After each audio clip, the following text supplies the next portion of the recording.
We're live on the yo. Whoa. Whoa, whoa, whoa, whoa. Hope this is the intro. I'm not in church mode right now. No, I know we got Shane Burgo. So I had to pipe something down real quick. My name is. They call me many names. I don't know. Some like the man says, some to my face. My name is Derek Baptiste, known as Joe Theismann, aka Silky Skywalker. And coming to the stage is, we're gonna call him 45-minute late Kells today. Oh, it's just that's not even bad. Me. The co-host of the big show, and my man, Kellen Gonzalez. Salutations, beautiful people.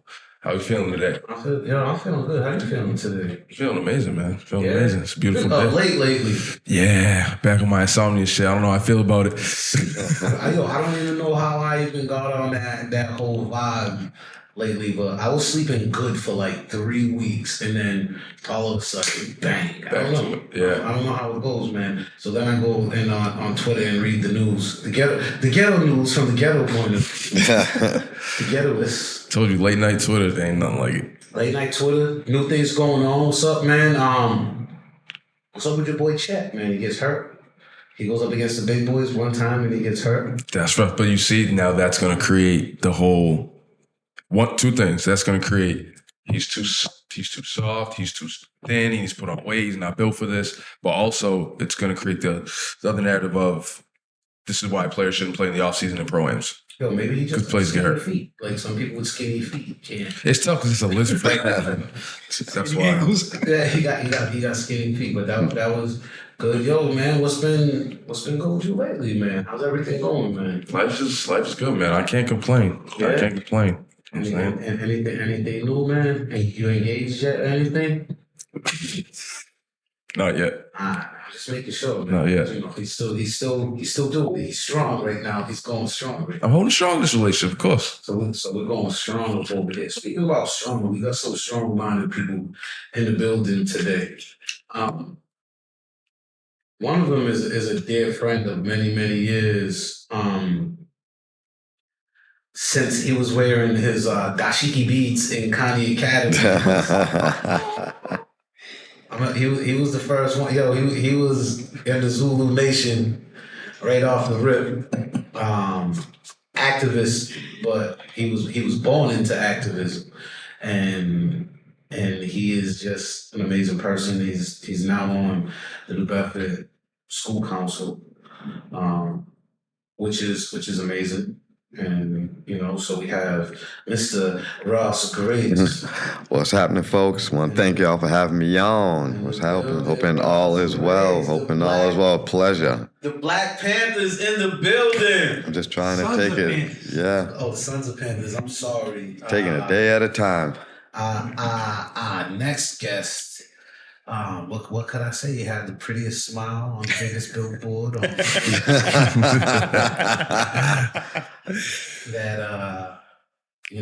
That everybody could see from a mile away. You know, Fairhaven was looking at his smile. When Fairhaven wakes up in the morning and has to look over the water and look at your smile, you're doing something good as a Black man in my city. But this young man, you know, he started from humble beginnings, and now he is, you know, a giant, you know, or up and coming giant in the political realm, and what he brings to the community and what he brings to people in the neighborhood and just our city at a whole, man. And being voted as councilor at large, that's hard. As a Ward 4 city council, I know it's hard to just get your votes, to get your people in your neighborhood to vote, and it's hard to get Black people in a Black neighborhood to vote. But to get people citywide to trust in you and make sure that you're fighting with other people to get into a prominent position and be able to win the race. And on the first run, man, we gotta, you know what I'm saying, man? You know, we're a couple of first runners, but this gentleman has, you know, he has a vast knowledge of what's going on in the city and has a passion for the city. So I like to and he's the second best singer in the room. Fucking frankly, he's the second best singer in the room. Shane Burgo's on the show today. Welcome to the Yo. Thank you. I appreciate you having me on. I wanted to have an opportunity to say yo, but listen, Hey. He said, "Can I say that when I get on?" Yo, but listen. First and foremost, like for me personally, like what was, because we don't want to get into too much political stuff on here because we don't want to. We will be putting out some political messages on there because you know that's only right. And Shane got a few messages for people, and he's just perfect spokesman. But, when you started running, like what was your mindset? Let's stop there before we bring it all the way back. Because being freshly in office, what was your mindset when you first started running with it? Well, the school committee was kind of funny, and again, you know, and Silk is just, it's good that you even having stuff like this, you know. I never saw myself running for any type of office. You know, I always believed in working outside of the system in terms of creating some type of social change or having some type of impact on things, you know. I had always believed that my role was to kind of challenge things kind of like from the outside. So I never really saw that. But I was in education for 17 years and it became a passion of mine, a personal belief system, a value, a way that we live, the way that we live our lives, you know. And then as situation changes and the course of public education went in a different direction, I ended up leaving the school department for a variety of reasons, you know. I felt we was going the wrong place. And to be honest with you, it was taking a toll on my mental health because just the direction it was going, what we were doing and not keep my priorities straight. So I ended up leaving and, you know, I still maintained friends within the schools. I still made tons of relationships with families, young people all throughout the city. And as the elections came up, people were like, I was very, very blessed. I was very, very blessed working in the schools, you know what I'm saying? And we transformed a lot of lives, but I felt like it was going in a direction that wasn't best servicing what I was there for. A lot of people I believe there for. It took a form in and of itself in a different direction. So when your values aren't aligned with what you're doing professionally and you don't believe in what you're doing anymore, you have to kind of relook at what you're doing. But I've always believed in public education. So in 2019, we had run at first, and it's a citywide election. And that was a big learning curve, you know. And I got excited about it. I started enjoying meeting the people. I enjoyed coordinating things. My passion for public education was reignited. We lost the first time, but we had a really good showing. We ended up learning from our mistakes or just shortcomings, whatever the case may be, ran again, and we were able to get in. And it was a blessing, and we're just doing our best to make sure we're there for the average, everyday working class person trying to make it day to day. You know, that's what we're there for. You know, sometimes we're fighting for the big picture, but we're there for the average, everyday person trying to put food on their table, trying to make sure their kid has a better chance today than they did yesterday through public education. That's what's up. Yo, how rude am I? Like, I can be a foul brother sometimes. We got the illustrious Congressman.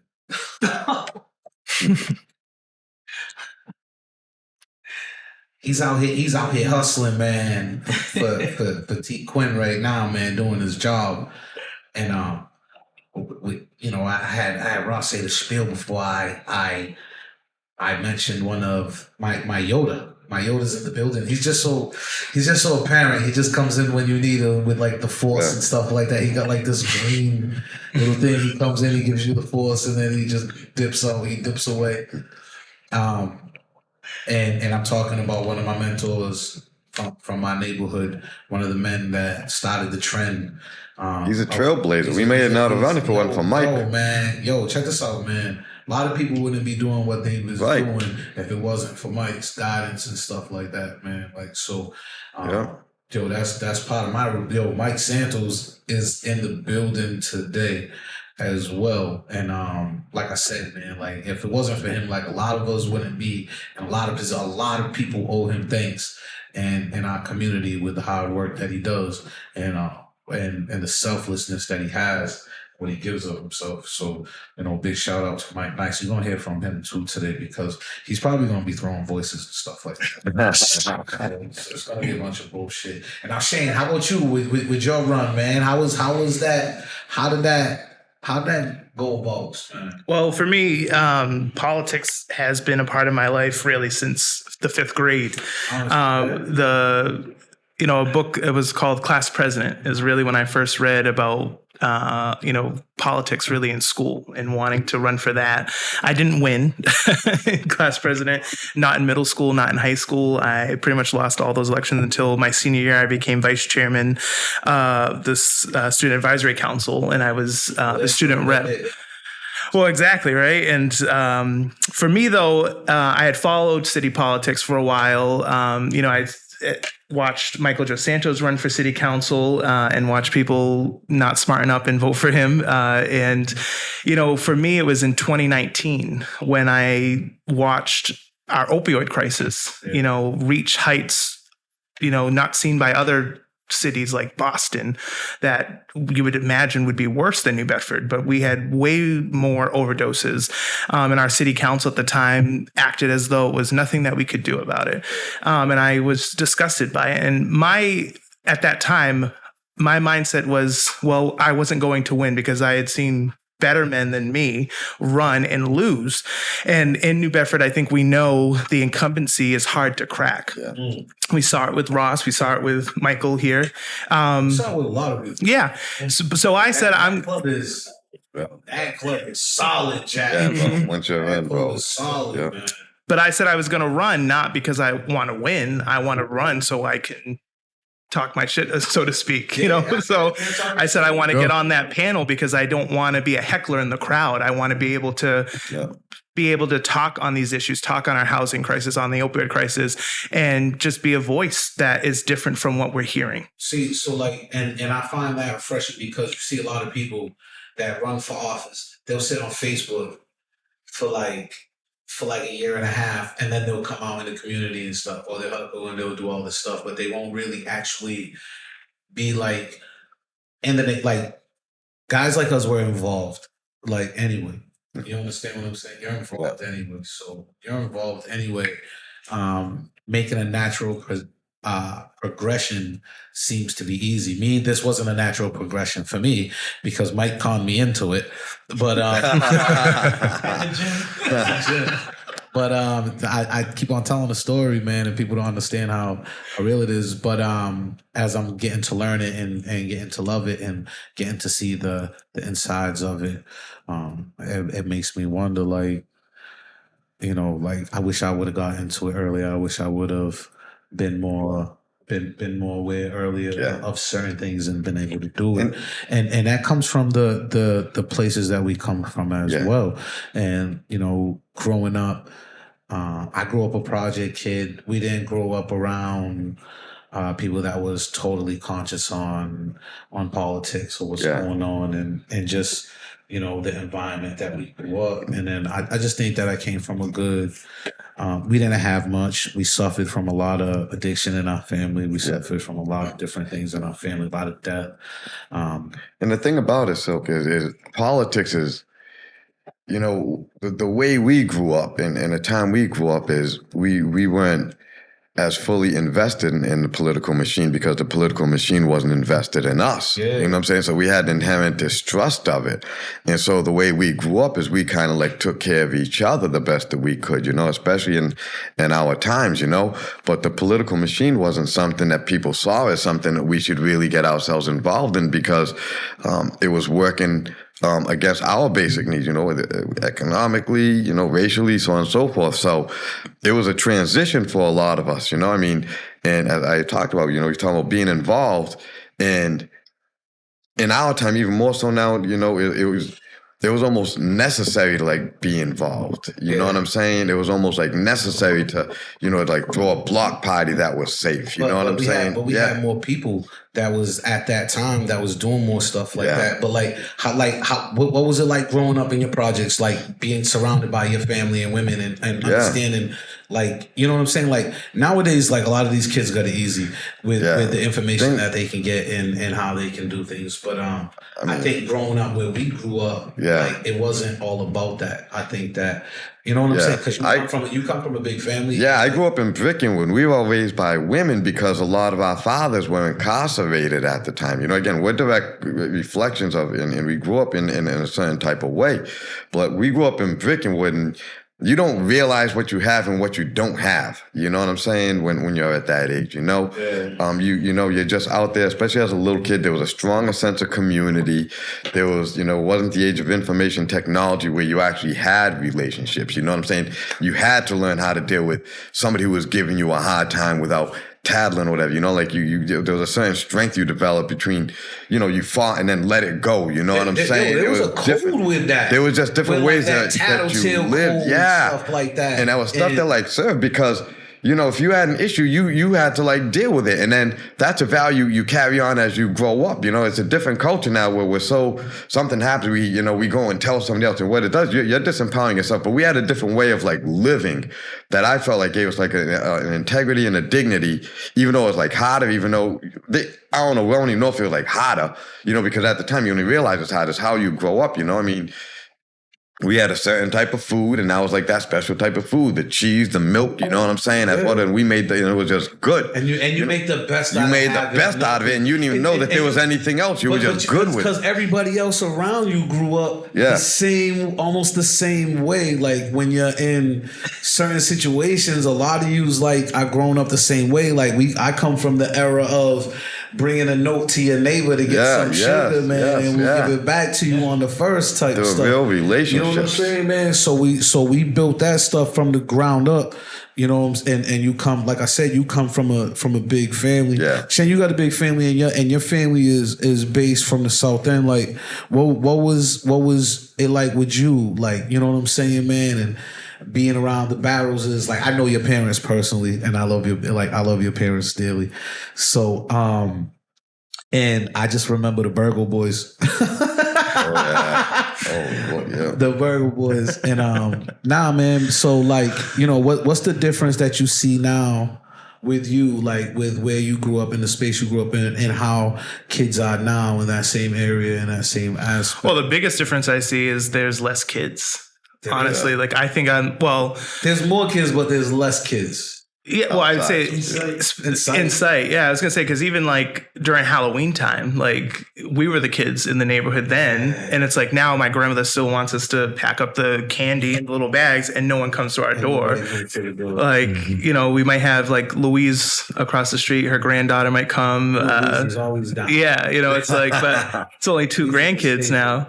But before we used to be the kids in the neighborhood, and now we're grown up and there's less kids. Like, it's not the same kind of camaraderie that we used to have of the neighborhood. Now that we're adults, I don't know. People don't even go trick-or-treating in the hood no more. Yeah. They're a natural dynamic. They don't even go trick-or-treating in the hood no more. Remember the rumors of the raisin and apple? Yeah. Kellen, like, what's your take on it now, being younger? Being one of the younger people up over here, just seeing the difference too. Like you grew up in all this stuff, man. Like we're all based from the community. We're all like community based people. We all work community based, and we all deal with different things within our community, like that help shape us. What do you see as the difference now? Like whereas when you was a little younger, like growing up, how you looked at things and like not how you looked at things, but how you see things now in hindsight of 2020. Like, I mean, even because we've talked about it before. We talk about it all the time. We talk about it all the time. That's why it's hard to ask the question. It's just like because it'll be they don't go outside. They don't go outside. You know what I mean? So everything we was kicked outside. Yeah. Right. Yeah, gotta be. There was too much shit going on in the house. Yeah, We wasn't made to go. We wasn't made to. Hey, listen. We wasn't made to be in the house. There was too much shit going on in the house. Yeah. Way too much, especially in the Go den. outside. In the den. That's exactly what it was. Like, and even to the point of how we talk about Halloween, I haven't had a trick or treater at my door in probably like 3 years. Yeah. Not even joking. Not a single one. That's crazy. Not a single one. Like, and the world's changed, you know. I mean, people are more fear-based now. You know, everybody's scared of something, and you know, and we're more socially isolated because you can have your own world all at the tips of your fingers now. You know what I'm saying? You don't need to go out and hang with anybody because you can text, and there's things to be said about all that because we're not interacting more. We don't know how to problem solve. We don't know how to deal with conflict. You know what I'm saying? We don't know how to deal with adversity. You know, and the world changes, and that, you know, we got to keep it moving. But barely even know how to have a conversation. Yeah, we can't even like talk anymore. Can't even have an intellectual conversation because you can't have instant gratification. Because you can't have eye-to-eye contact. Yeah, like you can't even have eye-to-eye contact with people because of, you know, sometimes people are ashamed to be who they are, right. and they can't really express who they really want to be, and it's so much easier to hide behind stuff. But we was taught, like you said, we was taught to go outside. So we played, we fought, we argued, we had friends, we lost friends. Yeah. Like, you know what I'm saying? We learned how to troubleshoot. Today's generation is growing up like that. So they don't even have, like, at least we had the chance in our youth to, like, experience it. And we could see the difference. The generation now, and there's good and bad to it, I'm sure, you know. Right. But they're growing up. Be kids. And they can't be kids. They can't socialize the same way, let alone grow with us. You know, I mean, there's... So being young, it's different, so, you know? so being on that, I don't know if it's good or bad. Talking about that, right? Yeah. And with the difference of everything, like you said, you started in 5th grade. That's what made you like politics. That's what made you jump into politics. What was the transition like right before you read that book that made you say maybe that's what I want to do? Well, really, you know, that is what kind of opened my eyes to politics. But the other part too is like, you know, coming from humble beginnings of seeing income inequality, food insecurity, housing problems and things like that, and knowing and just knowing like the people that hold the power are our elected officials, you know, whether at the local level, state level, or federal level. And knowing too at a young age, you know, I say this all the time, is that it's the, you know, people in the room at the table that are making the decision. I forget who says it, but it's like, if you're not at the table, you're on the menu. And so it's like, that has been my mentality always, is like, I want to be at that table because I want to order from the menu. I don't want to be on the menu. So that's my next Instagram caption. That's fire. I like so that. That's why I always encourage people, especially our young people, to get involved in politics. And they, you know, I get the apathy. I get the idea of like, oh, things aren't going to change. And that's what they want you to think, especially when I look at like our public housing. I think we have over 6,000 people in public housing. And we look at Ross, who won with 4,000 votes, the highest amount of votes in our election. He got the most votes citywide. And that was 4,000 votes. And you have people living in just public housing alone, 6,000 people. And that's out of a city of over 100,000. And that's just with our census data, which is underreported. So I just think about if we can actually galvanize enough people to actually use their voting power, we could select the people we want to represent us, which I hope is Shane Burgo next year. A little plug there, but it will be. But that's where my passion comes from, is knowing that we are the people that we want to represent. That's where the fire comes from, when we say, okay, this is our today, this is our moment. Because when you grow from it and see it, like you understand what's needed. Like a lot of people do it, they never experienced it or lived it. They read about it. Yeah. So they study about it. And you look at even like the jobs that we work in, and I tell Cameron all the time, like, you know, like you can have a director of your joint, man, and him not know anything of what's going on. But he has that piece of paper, and he, you know what I'm saying, man? That's brutal to work for. And I think that, you know, and you talk about that piece young, and Ross too. You was young. I remember at Connie, like how you got involved. Like, what was your biggest influence as far as, you know? I know Dr. Waters was your influence, and you know, how did that fire get sparked up at the halls? Well, we were raised to believe in like education. I mean, that was my mother's number one value. My dad was in jail. And again, they come from that generation. So education was just pushed on us. And the thing about it is it saved me. It gave me opportunity. I've always liked learning. I never care about titles. I never care about master's degree, bachelor's. None of that ever meant anything to me. But I always loved learning. I love interacting with people. I love absorbing new things. I love sharing things. I just have a passion. And I think that people... best opportunity to grow individually and societally is by sharing and exchanging information through positive thought, interaction. That's how society changes, because we're giving our best when we learn how to relate to one another, when we understand each other, connect to one another through history, mathematics. I just have a passion for it, And so when I got into it, there were things I thought made sense, things that didn't make sense, but I did have role models that I based the way I approach public education too. Again, we grew up, a lot of our fathers were in jail. Dr. Waters was a major, major influence on me in the way that he did things, where he brought culture into the building and taught the importance, and all the teachers taught the importance of believing in yourself first, overcoming adversity, knowing and having a strength in your culture and social piece. Those are the things that get people like us through the day. It's not exactly what you learn, because in the workforce, if you believe in yourself and you have a work ethic and you have a passion for what you're doing, you're going to learn those skills. You can pick up math. You can pick up different skills wherever you go. But the way we learned at Connie, what Dr. Waters taught us, what I tried doing when I was there, was put the horse before the carriage. And that's making sure basic needs are met, making sure there's a connection between what the kids are going through and what they're learning in the building, and making sure that they had a sense of identity and purpose, because that's what gets you through hard times. Knowing math doesn't get you through hard times. No, you know what I'm saying? That stuff's all good, but that's icing on the cake. What we got at Connie, which I believe in education, was creating opportunities and avenues for people to explore as many chances to feel good about themselves. Because when you feel good about yourself, work harder. When you work harder, you flourish. So it's basic stuff. But the schools went a whole different direction, and that I look at Connie, man, like Dr. Waters, man, had everybody thinking that they was black. Yeah. The Portuguese kids thought they were black, but everybody had to learn about Black History Month every month. Yeah, it wasn't just Black History Month. Yeah. It was all the time. Connie was radical and transformative in the way we approached education, and that changed. But I think that he took the same approach as the Panthers took. Yeah, and I think that he just went with the model of even like we didn't know at the time. We just thought he was like a mean bastard. Yeah, Am I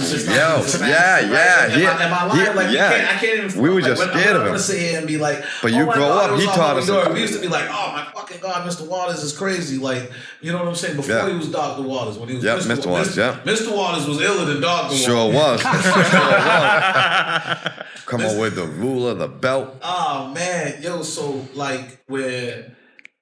We didn't lean on me moment over here. What? It says a lean on me moment. Nah, but we don't want a good principal. We want Mr. Clark. but we didn't realize what he was trying to make us do. Yeah. Like we thought he was just trying to make us Marines and shit. Yep. Self-discipline. He knew that seed would grow too. Yeah. That's why he didn't care about you not liking him as a child. That's right. Yeah. He knew that you was going to grow up.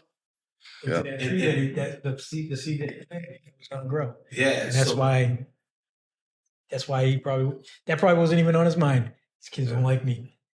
Yeah. Nah, he didn't give a shit. He didn't give a shit. And Miss Jerusalem was even iller. Lord. With the whistle? Who? Miss Jerusalem. Miss Jerusalem, the vice principal. At the time, she'd have to lift the whistle. The old lady used to have the Wade Boggs glasses and stuff like that. Miss Jerusalem. She was the illest, man. She was the first one who ever yelled at me in the school, and I was scared, and because she's an older lady. And I'm surprised Ross got out of lines, because Ross. I wasn't out of line. There was somebody else next to me, man. There was somebody next to me. I was petrified. Ross didn't get out of line. No, I didn't get out of line. I heard stories about you when you were vice principal. Yeah. Someone came up to me and was like, "Your friend Ross, he's a vice principal at Connie Academy. I went over there to drop off my kid, man. He had those, he was outside. He had the kids in line.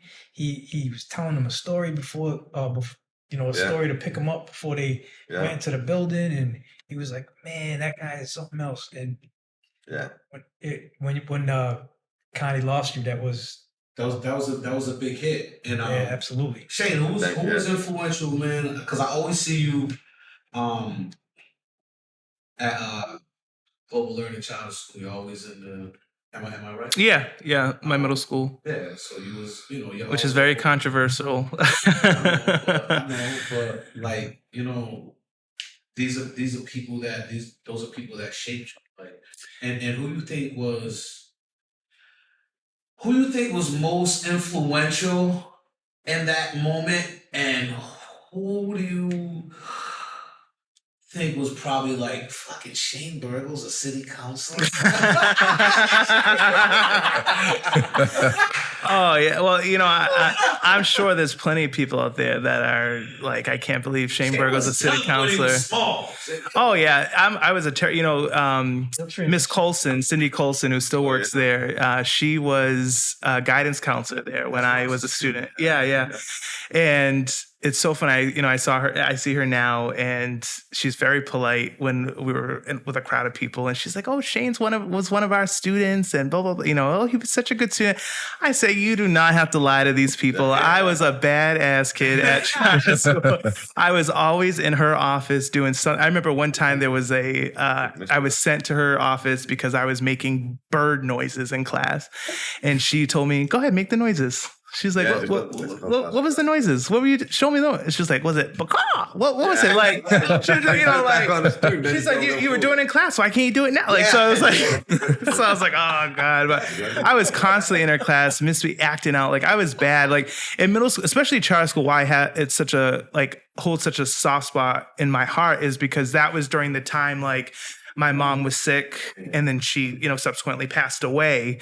And like, that's when charter school really was like a family for me. Like, and even Miss Colson said that was my mother's wake was the first one that the school actually attended for one of their students.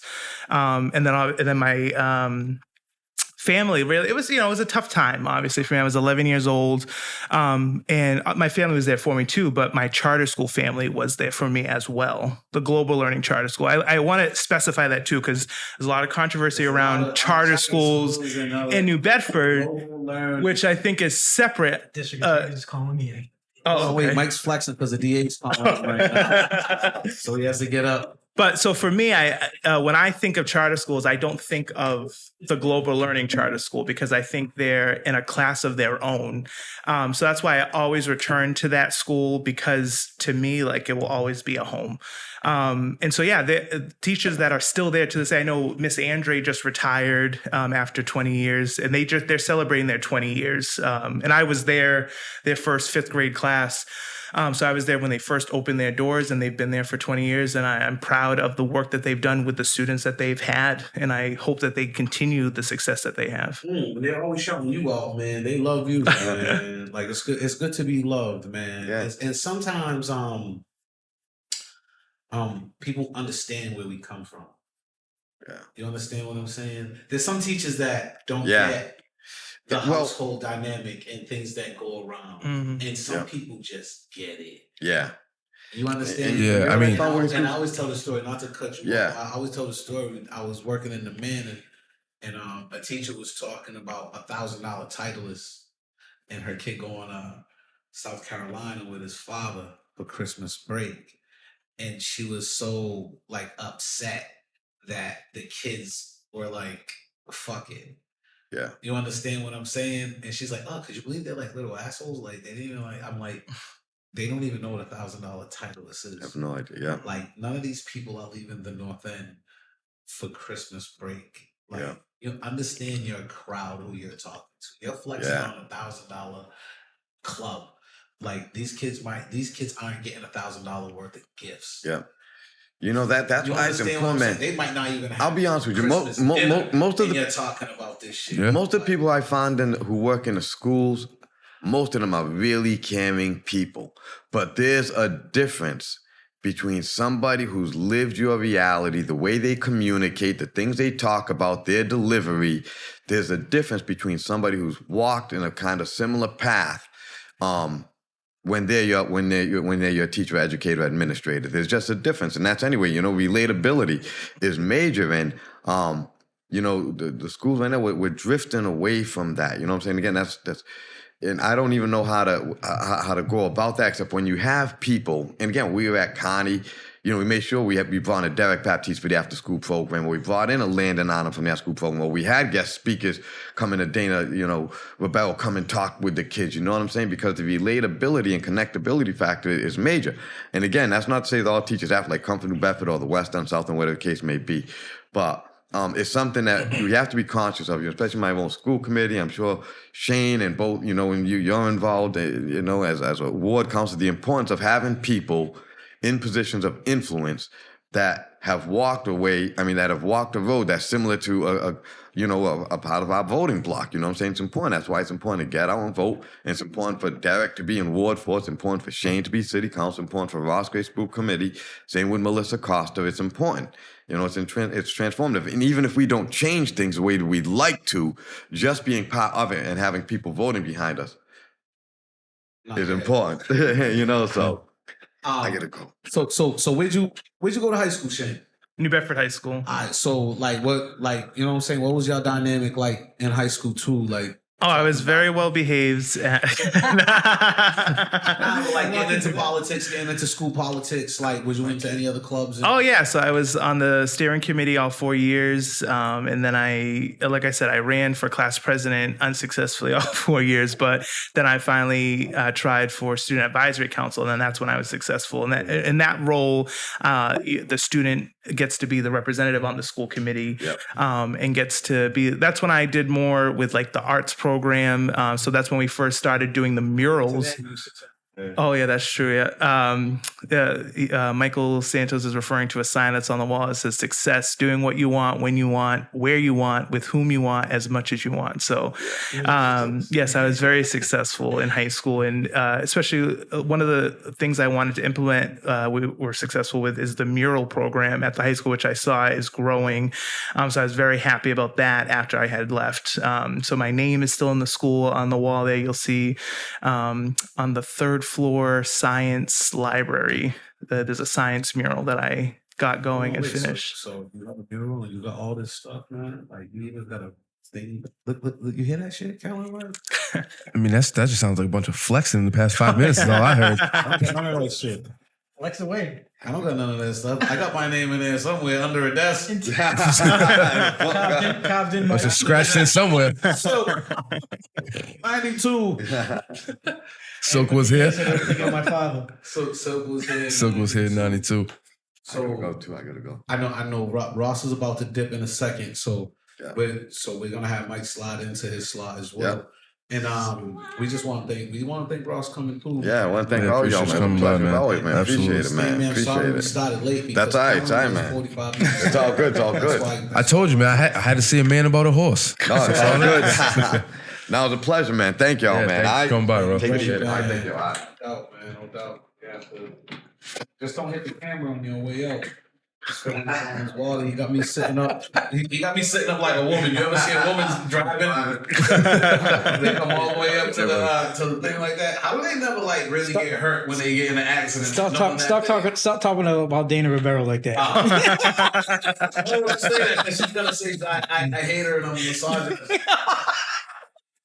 Dana, that was me that said that. Yeah, so but that's so true, man, and like with your come up, Shane, and because the political shit is tough, bro. Sometimes. Yeah, and for me too, it's like so as I mentioned in middle school, I had I was a rough kid, and in high school, I like to say I was a little bit more reformed, but I still was going through a lot, and I still now as an adult, and I remember I was having a conversation with Eric Andrade.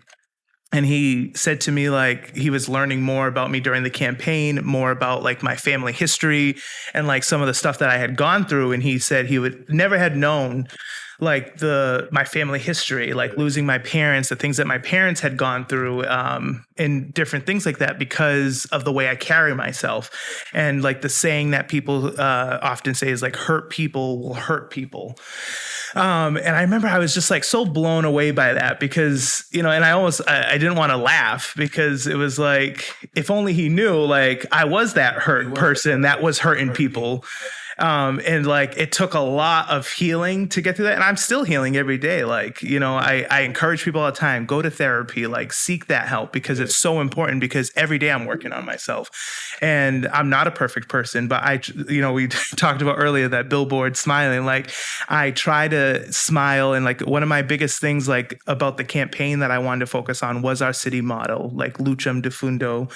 Hopefully I'm probably butchering that right now, but I practiced it during the campaign. I'm not fresh on it right now, but it was I diffuse light. And I really wanted to embody that because of the fact that, you know, we might come from tough upbringings, but we want to change that. And we can through politics. I know politics can be so dirty. And, you know, to bring up this person, you know, Donald Trump, we might have ill feelings about him. But the one positive thing I will say about Donald Trump is that he brought attention to politics and has shown so many people, good or bad, that there's so much power in not just the federal government, but our local government, because we've seen across our nation, school committees and city councils and then state level politics, especially our state government, which right now, I don't know when this is going to post, but it's early voting right now for our state primaries. And it's so important for us to vote in our state primaries. Today is August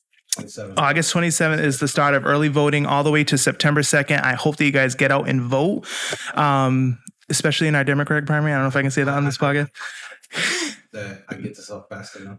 Yeah. Should we upload it in time? Yes, upload in time. And then if you can't make it during early voting, September 6th is the day you can get out. The party too, get out and vote. Man, so it's good to, you know, and get people out there.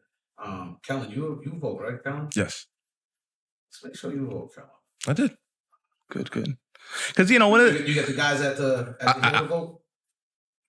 I'm going to have a conversation with them about that, to be honest. I mean, I just voted for the first time 2 years ago. Did you? To be honest, yeah. It took you so long.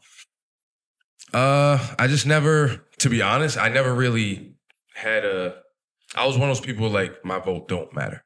My vote doesn't count. You know what I mean? I'm just one person. But then life happens, and then you start to realize, like, okay, one person can't affect, because it's like a building block. You know what I mean? So there was 3 people in this room today that proves that what you just said. Right. Mm-hmm. Yeah, you know what I'm saying? Yeah, and you have to look at it, right? And what people don't understand is, like, you'll get low voting during, like, if it's not for the presidency or if it's not for the mayor. Can I say something? So, No, Tip O'Neill once said that all politics is local, right? Yeah. And that was back in the 30s. So, we have federal politics, we have state politics, we have municipal politics, right?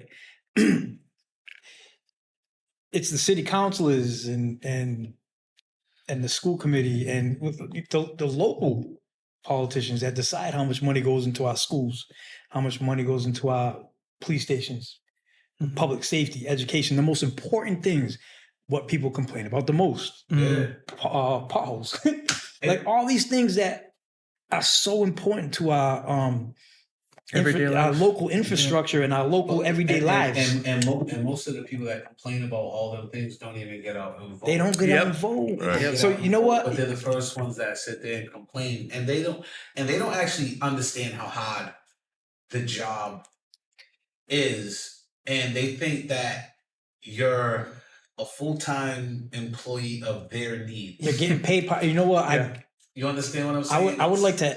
I'm going to put this out there. I would like to see, even if it's me, I would like to see somebody advocate for a 4-year term for the city councilors. And this is my reason. The mayor now has a 4-year term. Yeah. Right? Just like the Congress and president, it's supposed to be 2 bodies that have equal power, that keep each other in check, right? Yeah. It's the same thing. So if the mayor has 4 years of a 4-year term, in my opinion, that makes his seat or her seat more powerful than the city council body, right? Because you're constantly running. Correct. Like, you're constantly just running as a city council. Correct. So and elections keep the politician in check. That's what they're meant to do. Yeah. Right. So if you have a mayor that has a 4-year term, and you two, I know you're the city councils, I know you don't have to give your opinion on this. I'm not. I can't. Well, I would like to. when you're done. I'll let you finish. Absolutely. So with that being said, a 4-year term for city councils would give that balance back, and it would do a lot for the voter turnout rate because, let's face it, a lot of people come out to vote for the mayor. When you see the debates, right? Yeah. You see the room fill up as soon as the mayoral debate happens. So every other year, we already have an embarrassing voter turnout rate. Yeah. So every other year, we're going to have an even more embarrassing voter turnout rate. So because of the 4-year race. So the reflection. The last race was just Yes. So when Boston looks at our voters turnout rate, if you're the governor, right? And you know, you're gonna look at why am I going to give you money? Exactly. Even down there is why am I going to give you resources? I'm going to look at who is more loyal to the democratic process. And that even goes in like local government. Like Absolutely. When they see what pockets are voting for them more, you see what happens. Absolutely. More in the pockets. Absolutely. Except the downtown. But that's another. That's another. You've been voting for 2 years now, 3 years. You said 2 years. I hope this is a learning moment for you right now because it's important. Like the local politics, especially. You know what I'm saying? Go out. A lot of people that I talk to, they feel that the presidential election is more important than an actual local election when it's the exact opposite. Right. The president doesn't decide how much money goes into your schools. You know what I'm saying? They don't decide that. Sidewalks getting fixed or how many you know what I'm saying? How many police are going to be patrolling your streets? How many, like if there's a bad intersection. Oh, thank you, by the way. Oh my God, Summer Street and Smith Street. That's changing the stop signs. Huge difference in that the 4-way stop sign near Kanye Academy. But anyways, so I'll give you that plug, guys. Here's what I'll say though, to your point about that. I disagree. Okay. And here's why. When it comes to our city councilors, I believe that it's important that we have as many opportunities to vote for our representatives as possible. Mm-hmm. And when it comes to the voter turnout, I don't think it has to do with the top of the ticket. So that's what people usually refer to when we talk about the executive branch for the mayor. When we're looking at the data, our mayor turnout, it was like 13% voter turnout. When what was this year's the first time? It was 10.8%. So it was a 3% difference. I don't think it had to do with that. Though. I think the difference is it's not a lot. It's not though when you're looking at how many people actually come to vote. Yeah. If we had 3%, a 70% turnout and it was a 67% turnout, the 3% would make a really big difference. But it's only a 13%. But if you're talking about like 1,000 people actually voting, 3% is not a lot of people. Do you know what I mean? But it's a big percentage of people voting. True. But the other point is that if you look at in the past, the mayor's race, it's about the candidates who run. Mm-hmm. Because like I think about, when it was, what's his name? Oh my God. Tony Cabral and John Mitchell were running. Yeah. That's when we saw it was like almost 30% voter turnout. Yeah. And that was like John Mitchell was a nobody at that time, not really in the sense of like in New Bedford politics. He was a prosecutor, like he wasn't anything in New Bedford politics. Tony Cabral was a state rep for how many years? Yeah, exactly. He was still the incumbent though. No. At that time, no, he wasn't. It was a brand new. It was the first time Mayor Mitchell was running. Oh, okay. Gotcha. He's currently mayor. At the time, he was just a prosecutor running for the first time against Tony Cabral, who was a stater. So everyone thought Tony was going to win. They had won the primary. It was like Linda Morad had lost, and I think Brian. That was him, Brian or whatever. But so that was a high voter turnout because of the candidates. So that's what I always stress. So you got to get this candidates. We blame a lot of times Manny DeBrito, the election commissioner. We think that he should be doing more, but I'm like, it's not on the election commissioner to get people to vote. Yeah, it's on him to make it easier and accessible, which I think he has. Like he never thought like it was, you know what I'm saying, man? Well, and to your point too. So how many people feel like you? Just imagine, like how many of your boys talk about voting? Honestly, yep, right. Like I don't even know how many of them do. Like I said, I did for the first time 2 years ago, because I never cared to do my research. I never cared to really learn it because, when you're younger, you just kind of like, we don't talk, like when growing up, you know, there's most, at least my friends, like we don't talk about politics. I wasn't raised around politics, so I don't speak about it. I don't learn. It's like, okay, whatever they do over there, they're gonna do, and however it turns out is however it's gonna turn out. That was me being young, and you know what I mean. We didn't speak about politics. We didn't speak about politics. You know what I mean. So I had to. Only time somebody spoke about politics in the front was Mike. Right? He's not lying. Yeah, Everybody thought I was crazy. So like I said, it was never a point to me until, you know, a few years ago, and even probably before that, where I actually started to try to do my research and just learn, because like Mike said, people most time only vote for at the top level, the presidential level. They don't understand how the local affects where you're living, and that's where the real change comes. They think it trickles down when it really trickles up. I still think the mayor should be a 2-year race. Well, that's what I'm saying. That's a different argument. That's a different argument. Yeah. I think they should be the same. 4 years, then They should be the same whether it's 4 or 2. Because I remember the first thing he said in the interview. He said, "What's the biggest?" I voted against the 4-year term for mayor because I wanted to be the same. And he said, "I don't have to listen to the people as much, because when you do it every 2 years, you have to listen to everybody. When you got that 4-year cushion, you don't have to listen to the." And when he said, "I don't have to listen to the people so much," and when he started saying that, and then looking into what we started, that's what made me really like. Yeah.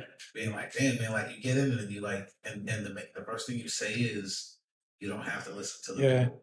Like, It should be the same. And that's why it's going to be. It should be the same. The reason why I believe that city council should get 4 years is because the mayor has 4 years. Yeah. But I would rather it be just like it was. 2 years, 2 years. I'd rather it be a full-time gig.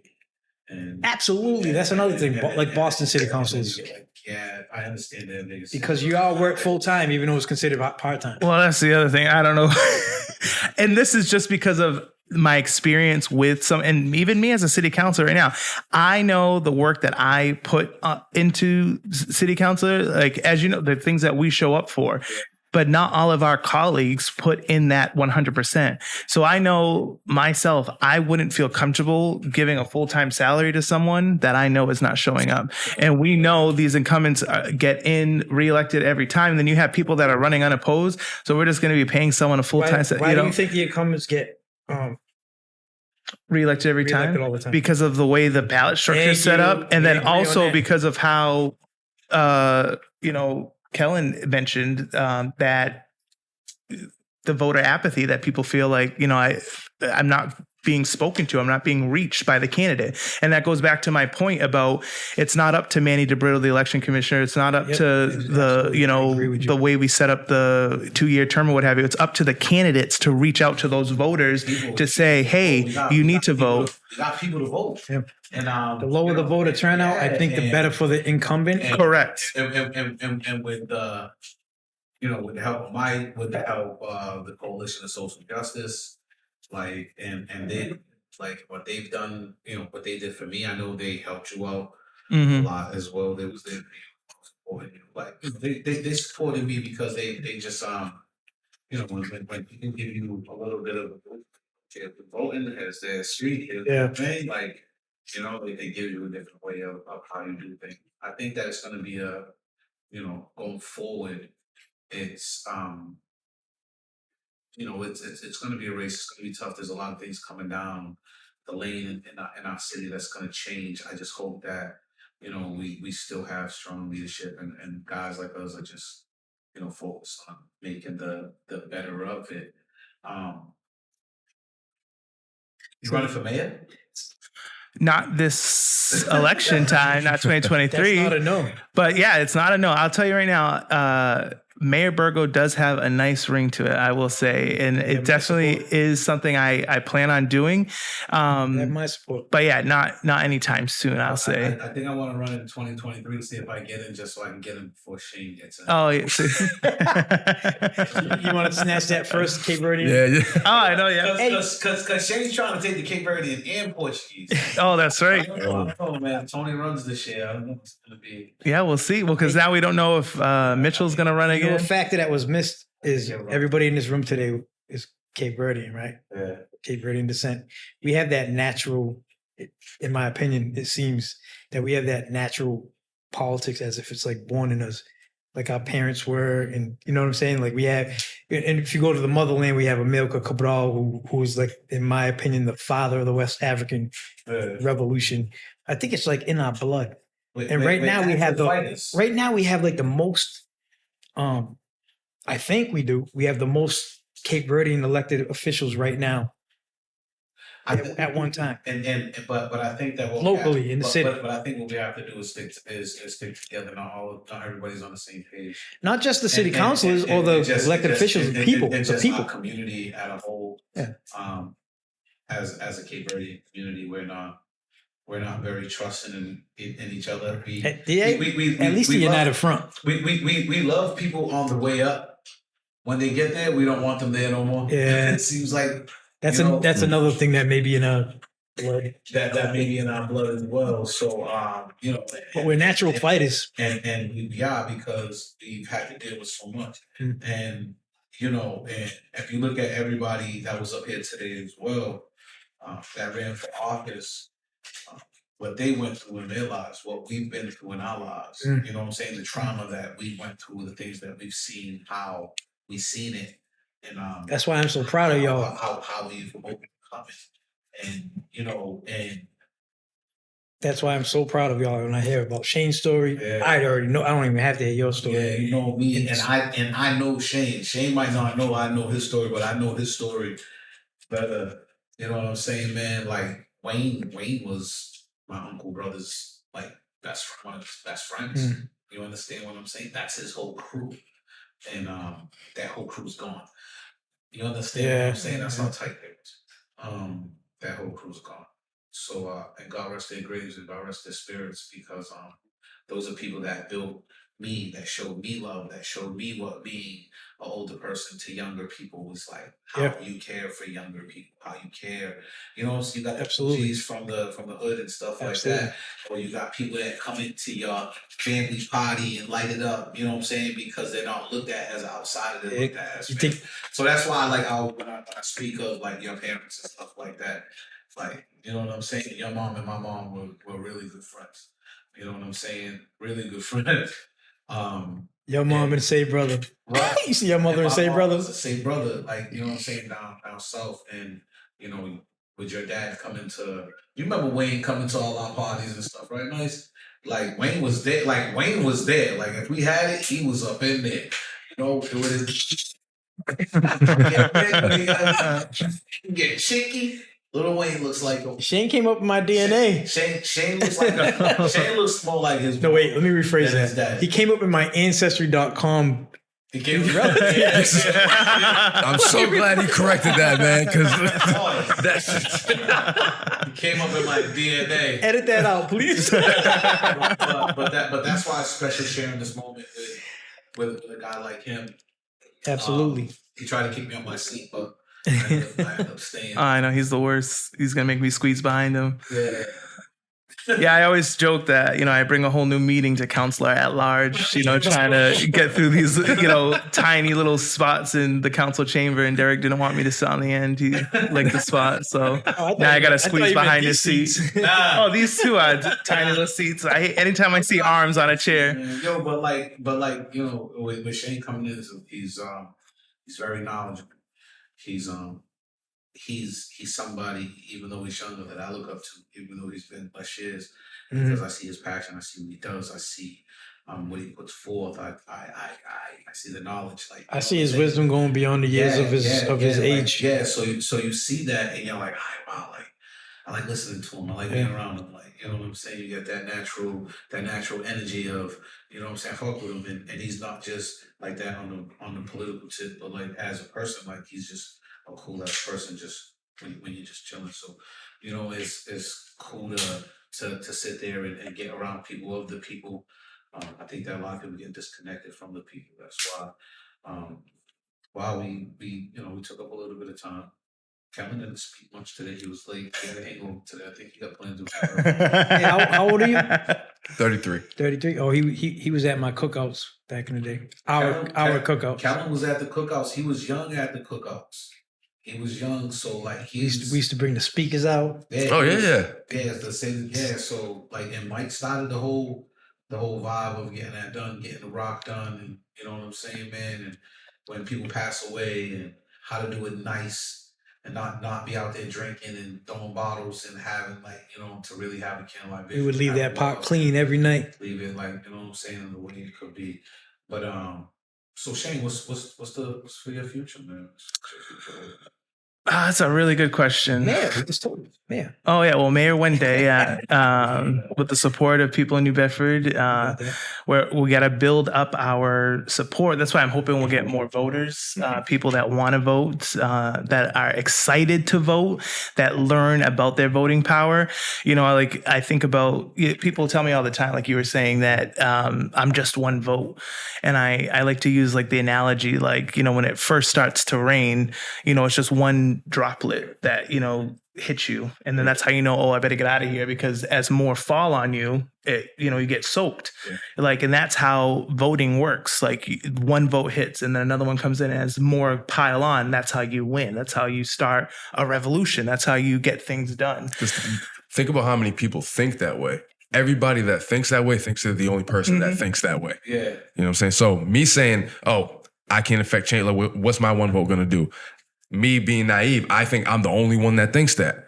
Now, if 40, 50, 100 other people think that, but now you get 140, 50, 100 votes. Who bring 3 people each. Who bring 3 people each. Right, exactly. So bring your crew. And that's, like I said, that was me being young and naive, but that's why as I got older and had to also do my research. I'm not just going to just vote based off of who I like, who's a friend of mine, and whatever in between. I got to do We'll my do research. that too sometimes, because Vote Shane Burgo. And you know what? When you make it known that you vote and that you're involved and that you talk to other people, you have the power to hold somebody accountable, or they're going to lend you their ear if they wouldn't otherwise.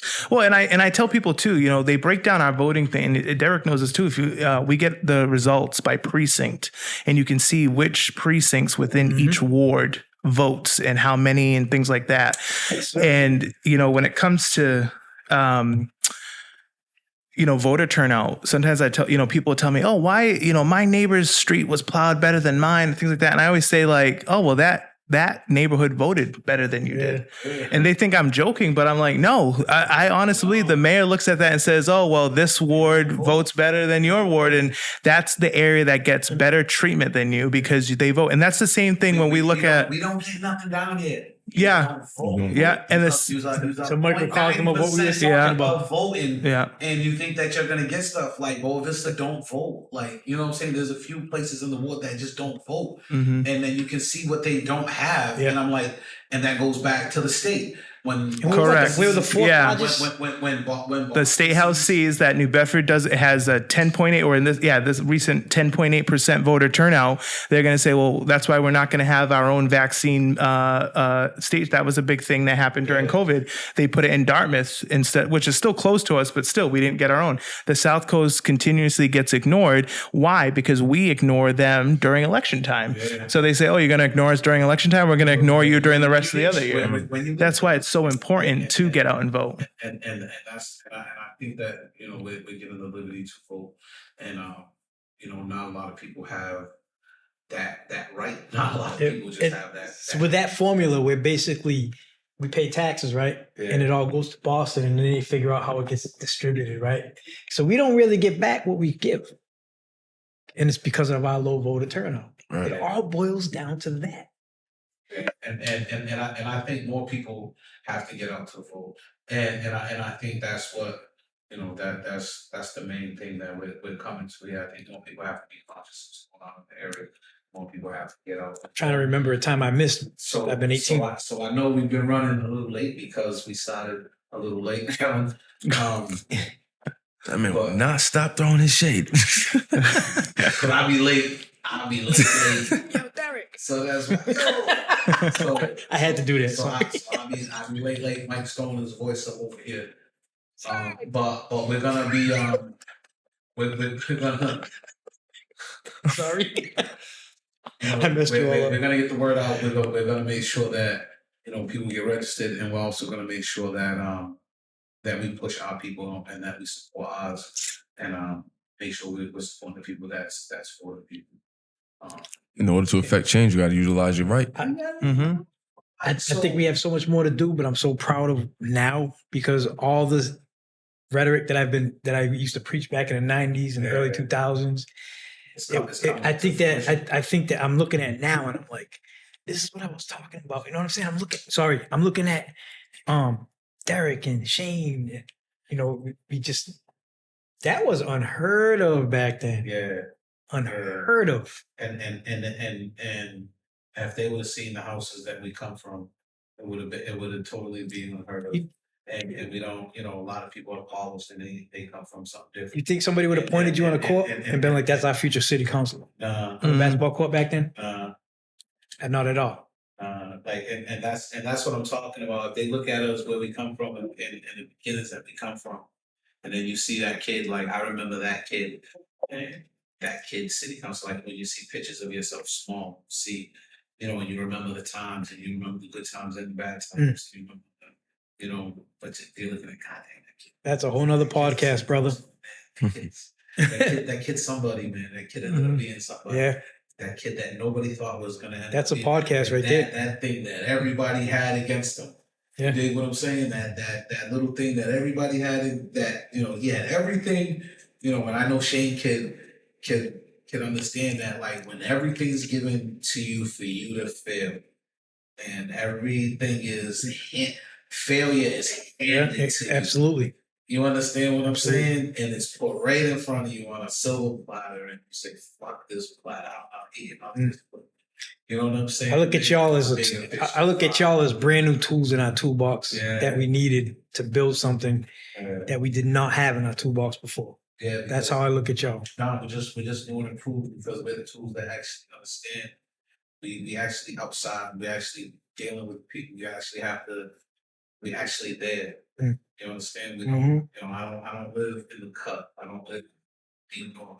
So I don't live in a place where I'm not known by everybody in my neighborhood. I don't. You know, I go to. I'm in the like. Hey, so tell him you're really him. I'm really. You're him. really him. I'm really him. I am. I'm talking really shit. And you can see Shane everywhere. Like, you know what I'm saying? He didn't start doing the things that he did to make him who he is.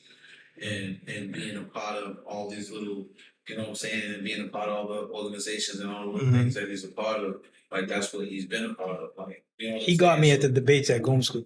That's when I was like, I walked up to him and told him that right at that time. I would see him everywhere being inquisitive, and I'd be like, I wonder what Wayne's kid's up to.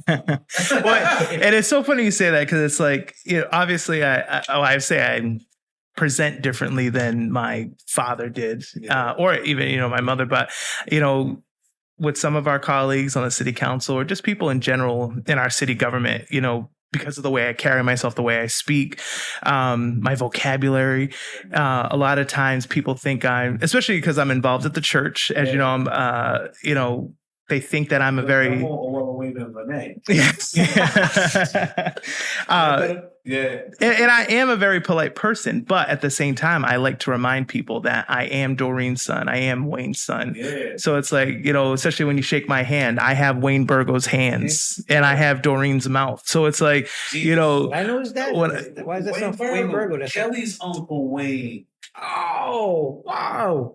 Oh, okay. So that's why, you know, lots of like, you know, we had talked about someone who had called. Doreen, they used to be my next door neighbors on Chestnut Street. HB's sister, Hector Barrows. Yeah. I knew both. I was gonna say we went over this before at the vets one time. Not who your parents were, but who I knew we were related somehow because of the Burgo funeral. Yeah.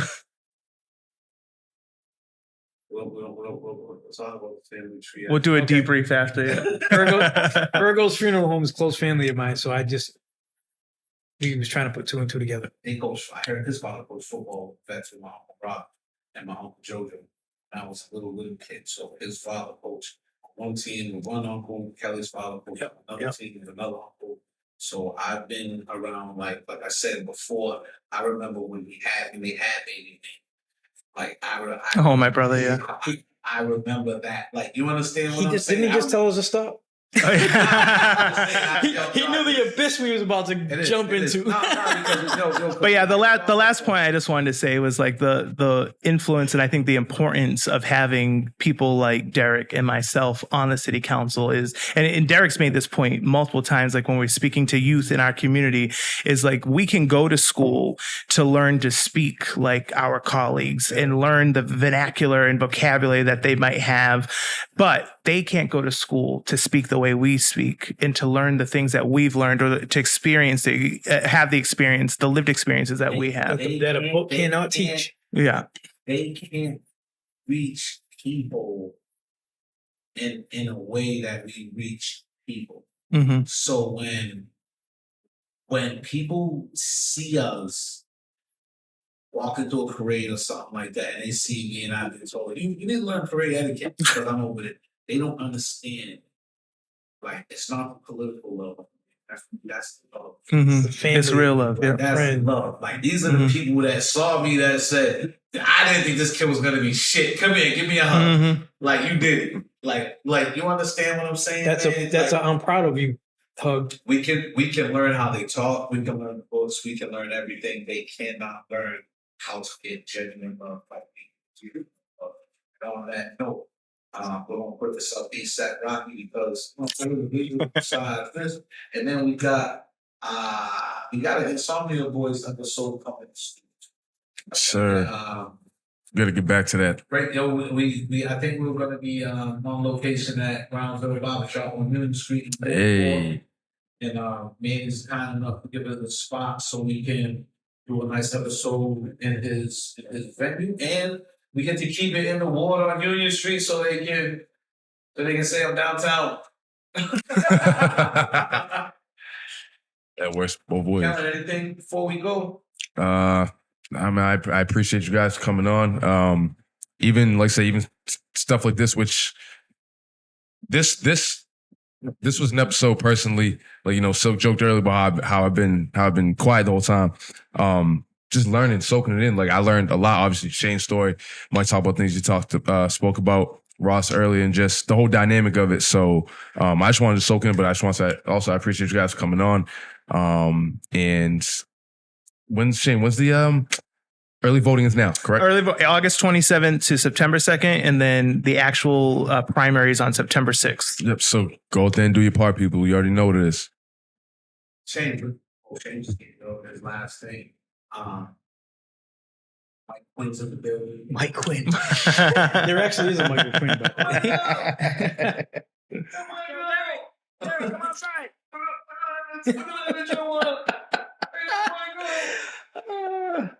I just want to say I'm proud of you, brother. Thank you, brother. I'm proud of you, bro. And when you all go out into the community, people that they're growing up and they're thinking that they can't do it, they look at you and know they can. That's why I'm proud of you. They damn saying, Silky can do it, I can do that. Yeah. Don't put yourself down like that. I know what you. I know your sense of humor. But I thank you, man, and I thank them. Nice beats behind the boards as always. Fabulous. The man's right there. Yes, sir. I remember him on the big wheel. Him and Puddles on the big wheel. Tracy and Tierney. Didn't get that tick. I almost said Tanil. Don't say that. No, I almost got beat up.